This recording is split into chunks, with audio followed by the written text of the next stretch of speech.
మహాగణపతిం మనసా స్మరామి మహాగణపతిం మనసా స్మరామి. TR creations family అందరికీ నా హృదయపూర్వక ధన్యవాదాలు. అలాగే మార్చి మాసానికి సంబంధించి ద్వాదశ రాశుల వారికి సంబంధించి మాస ఫలాలు ఏ విధంగా ఉండబోతున్నాయని చూద్దాం. ఈ మార్చి నెలలోనే షష్టగ్రహ కూటమి కూడా జరుగుతూ ఉంది. సో దీని గురించి కూడా ఎప్పటి నుంచో మనం చెప్పుకుంటూ వచ్చాం. దానికి సంబంధించిన స్పెషల్ వీడియోస్ అన్ని రాశులకు కూడా చేసుకుంటూ వచ్చాం మనం. సో అలాగే ఈ మాసం మేజర్ ఈవెంట్స్ చూస్తే కనుక 13వ తారీఖున హోలీ ఉంది, 28 మాస శివరాత్రి ఉంది. అలాగే ఇక 30వ తారీఖున నూతన తెలుగు సంవత్సరాది విశ్వావసునామ సంవత్సరం ఉగాది 30వ తారీఖున. సో ఇక ఈ మాసంలో గురుడు ఆల్రెడీ వృషభంలో ఉన్నారు, కుజుడు ఈ కుజస్తంభన ఆయన మిథునంలో ఉన్నాడు, కన్యా రాశిలో ఇక్కడ కేతు ఉన్నారు. ఇక్కడ మెయిన్గా చూస్తే కనుక శని, రాహువు, శుక్రుడు, రవి, బుధులు అందరూ కూడా నెమ్మదిగా ఒక్కొక్కరుగా ఈ మాసాంతానికి అందరూ కూడా ఇక్కడ మీన రాశిలో కంజెక్ట్ అవుతున్నారు, ఇతి చెందుతూ ఉన్నారు. సో బుధ శుక్రులు అలాగే రవి 18వ తారీఖు నుంచి మీన రాశిలోకి వస్తారు. శని ఇక మాసాంతానికి చివరి నెలలో చివరి 2 రోజుల్లో 29వ తారీఖు అలాగా ఆయన కూడా మీన రాశిలోకి వస్తున్నారు. సో మొత్తంగా ఒక్కొక్క గ్రహాలు ఇలా మీన రాశిలో అలైన్ అవుతుందో ఇప్పుడు గురుడు, కుజుడు, కేతువు ఈ గ్రహాల యొక్క స్థితి ఆధారంగా ద్వాదశ రాశుల వారికి మార్చి నెల మాస ఫలితాలు ఏ విధంగా ఉండబోతున్నాయండి ఈ షష్టగ్రహ కూటమికి సంబంధించిన నెలలో అనేది మనం తెలుసుకుందాం. కుంభరాశి వారికి సంబంధించి చూద్దాంగా. కుంభరాశి వారికి వీళ్ళకి ద్వితీయంలో శుక్రుడు, ద్వితీయంలో బుధుడు. సో 2 గ్రహాల యొక్క అనుకూలత కుంభరాశి వారికి ఇక్కడ బాగా యోగిస్తుంది. అలాగే ఈ రాశి వారికి మెయిన్గా మనం చూస్తే కనుక ఫస్ట్ రాశి అధిపతి రాశిలోనే ఉన్నారు, ఏలినాటి శని సెకండ్ ఫేజ్ నడుస్తూ ఉంది రాశి వాళ్ళకి. సో మెయిన్గా ఈ కుంభరాశి వాళ్ళకి సంబంధించి పవర్ స్ట్రగుల్ అనేది ఎక్కువగా ఉండే ఆస్కారాలు మనకి ఈ మంత్ కనిపిస్తున్నాయి. ఎదుటి వాళ్ళ డామినేషను, ముఖ్యంగా మీ బాస్ అయితే కనుక మీ బాస్ డామినేషను చాలా చికాకు తెప్పించే విధంగా ఉండే ఆస్కారాలు ఉంటాయి. శత్రుక్షేత్రంలోకి ఎప్పుడైతే రవి అక్కడ శత్రుక్షేత్రంలో ఉన్నారో ఈ కుంభరాశి వాళ్ళకి సంబంధించి మెయిన్గా చాలా వరకు కూడా సమ్ మ్యారిటల్ లైఫ్లో భార్యాభర్తలకి సంబంధించి వాళ్ళ యొక్క ఏకాభిప్రాయానికి సంబంధించి కావచ్చు, వాళ్ళ ఇద్దరి యొక్క ఫీలింగ్స్ సంబంధించిన విషయాల్లో కావచ్చు, చాలా వరకు ఇక్కడ కొంతవరకు కొంత డిస్టర్బెన్స్ అనేది కనిపిస్తుంది. ఫ్యామిలీ ఎన్విరాన్మెంట్లో కుటుంబంలో మరి కుటుంబం ఉన్నాక మరి పెద్దవాళ్ళు ఉంటారు. సరే కుటుంబంకి సంబంధించి ఆ యొక్క బర్డెన్ కావచ్చు ఏలినాటి శనిలో ఈ నడిచే టైంలో కుటుంబానికి సంబంధించి తీసుకోవాల్సిన రెస్పాన్సిబిలిటీలో మీకు ఎదురయ్యే ప్రెషర్ కావచ్చు మొదటి 2 వారాలు మాత్రం ఇది కొంచెం ఎఫెక్ట్గా కనిపిస్తూ ఉంది. సో ఇదే మీకు ఎక్కువ స్ట్రెస్ని క్రియేట్ చేసే ఆస్కారాలు ఉన్నాయి. దీంతోపాటు సీజనల్గా వచ్చే హెల్త్ ఇష్యూస్ ఏవైతే ఉంటాయో అది కూడా ఉంటూ ఇవన్నీ భరించాల్సి రావటం. సో బాగా ముక్కు పట్టేసి తలకాయ నొప్పి వచ్చినప్పుడు మనకి ఎంత అనీజీగా ఉంటుందో అంత అనీజీగా ఉండే ఆస్కారాలు ఉంటాయి. ఫర్ ఎగ్జాంపుల్గా ఇక్కడ వ్యాపారంలో మీ బిజినెస్ పార్ట్నర్ డామినేషన్ కావచ్చు, వ్యాపారానికి సంబంధించిన విషయాల్లో సంయమనంతో లేకపోతే చాలా వరకు కూడా మనస్పర్ధలు కూడా వచ్చే ఆస్కారాలు ఉంటాయి. సో కాబట్టి జాగ్రత్త. ఆర్థికపరమైన విషయాల్లో ఫైనాన్షియల్గా మనం చూసినట్టయితే కనుక ఈ రాశి వాళ్ళకి ఫస్ట్ శుక్రుడు తర్వాత బుధుడు వస్తారు. షష్టగ్రహ కూటమి గురించి ఆల్రెడీ చెప్పుకున్నాం మనం, మార్చ్ ఎండింగ్ ఏర్పడుతుందని అన్ని రాశులకి. సో ఇక్కడ శుక్రుడు రావడం, బుధుడు రావడం, యాక్చువల్గా ఒక 4 రోజులు అలా ఉండే ఈ 2 ప్లానెట్స్ 3 నెలలు అలా ఉంటాం.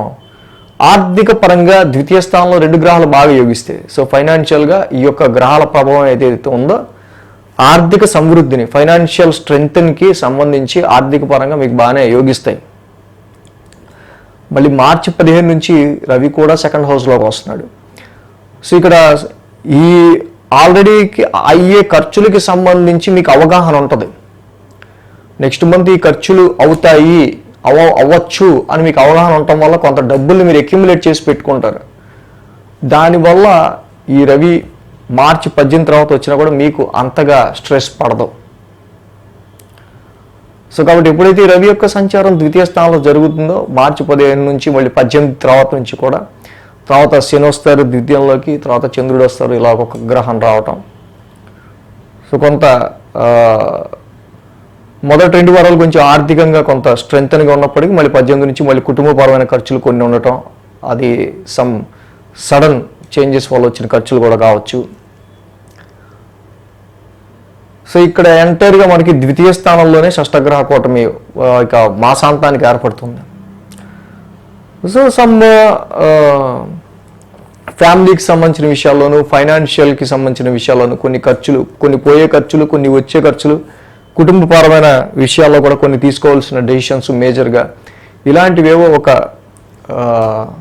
మేజర్ ఎఫెక్ట్ అనేది మంత్ ఎండ్కి ఇక్కడ మనకి ఉండే ఆస్కారాలు ఉంటాయి.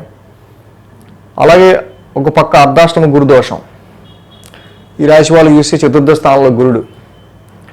ఇక్కడ వీళ్ళకి ఏంటంటే ఇన్కన్వీనియన్స్ ఇన్ యువర్ పొజిషన్, వృత్తిలో మీ యొక్క పొజిషన్ ఏదైతే ఉందో ఆ యొక్క పొజిషన్కి సంబంధించిన ఒక అనిశ్చితి. ఈడేంట్రా బాబు అసలు సరిగ్గా తేల్చడు, నేను ఇక్కడ ఉంటానా, ఇంకో ఊరు ట్రాన్స్ఫర్ చేస్తాడా, లేకపోతే ఇక్కడ కూర్చోబెడతాడా, ఇంకో బ్రాంచ్కి పంపిస్తాడా, ఏం తేల్చడేంటి ఈడు అన్నట్టు ఉంటుంది. సెప్టెంబర్ నుంచి మరీ ఎక్కువ, సెప్టెంబర్, అక్టోబర్, నవంబర్, డిసెంబర్ చూస్తే కనుక ఈ 4 నెలల్లో సో మీ ఒక అభద్రతా భావం అంటే స్థాన చలనానికి సంబంధించి, గృహ మార్పులకి సంబంధించి, ఆఫీస్లో మీ యొక్క పొజిషన్కి సంబంధించిన రోల్కి సంబంధించి కావచ్చు, దానికి సంబంధించి ఒక ఇన్కన్వీనియన్సీ ఎక్కువ ఫీల్ అవటం. బట్ ఇప్పుడు కనీసం గురుడి యొక్క రెట్రోగ్రేషన్ కంప్లీట్ అయ్యి చతుర్థ స్థానంలో ఉండటం వల్ల కొంత స్టెబిలైజేషన్ అనేది రావటం, ఒక క్లారిటీ రావటం, ఇక్కడ ఉంటామా అక్కడ ఉంటామా, వీడు ఇక్కడ ఉంచుతాడా ఎక్కడ ఉంచుతాడు అనేది. ఆల్రెడీ పంచమ స్థానంలో కూడా కుజస్తంభన జరిగి 6థ్లోకి వెళ్ళి రెట్రోగ్రేడ్ అవుతూ మళ్ళీ పంచమంలోకి వచ్చాడు ఆయన. ఇక్కడ ఇన్వెస్ట్మెంట్స్ పరంగా, సంతాన పరంగా రావాల్సిన డబ్బులు ఆగిపోయి, మిగతా విధంగా ఇక్కడ మనకి పిల్లలు మొండిగేయటం, ఇంకో పక్కన సంతానపరమైన విషయాల్లో ఇక్కడ క్యారింగ్ మూమెంట్స్ ఉంటే వాళ్ళకు కొంచెం ఇది స్ట్రెస్గా ఉంటాం. అట్లాస్ట్ మొత్తానికి గురుడు కుజుడు ఇద్దరు రెట్రోగ్రేషన్ కంప్లీట్ అవటం వల్ల అంత అడ్వర్స్ రిజల్ట్స్ సంతానానికి సంబంధించి కావచ్చు, ఇన్వెస్ట్మెంట్స్కి సంబంధించి కావచ్చు, లవ్ లైఫ్కి సంబంధించి కావచ్చు, కొద్దో గొప్ప కొంత మరీ స్ట్రెస్ఫుల్ యాంగర్, ఫ్రస్ట్రేషనబుల్ యాంగర్ సిచ్యువేషన్స్ కొంచెం తగ్గుతాయి. సో ఇక్కడి నుంచి మళ్ళీ కుజుడు మార్చిలో కనీసం డైరెక్ట్ మోషన్లో ఉండటం వల్ల కుజుడు యొక్క ప్రయాణం వెళ్తూ ఉంటుంది పంచమ స్థానంలో. So March is the planet of fighter.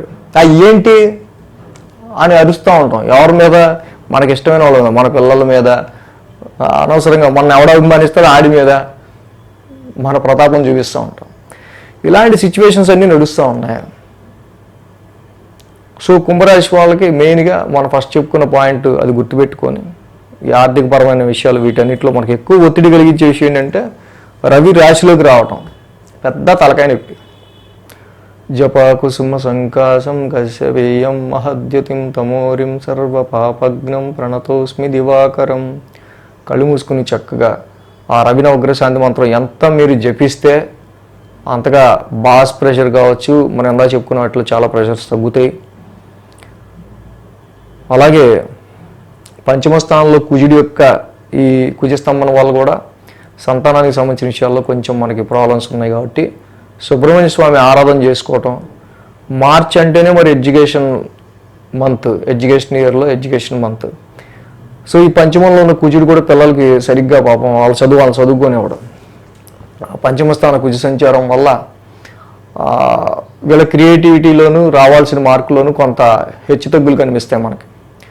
So కాబట్టి సుబ్రహ్మణ్య స్వామి ఆరాధన చేసుకోవటం చదువుకునే పిల్లలు ఎడ్యుకేషన్కి సంబంధించి, సంతానానికి సంబంధించి మంచిది. ఇక ద్వితీయ స్థానంలోనే మళ్ళీ 18వ తారీఖు నుంచి రవి ఎంటర్ అవుతున్నారు అక్కడ.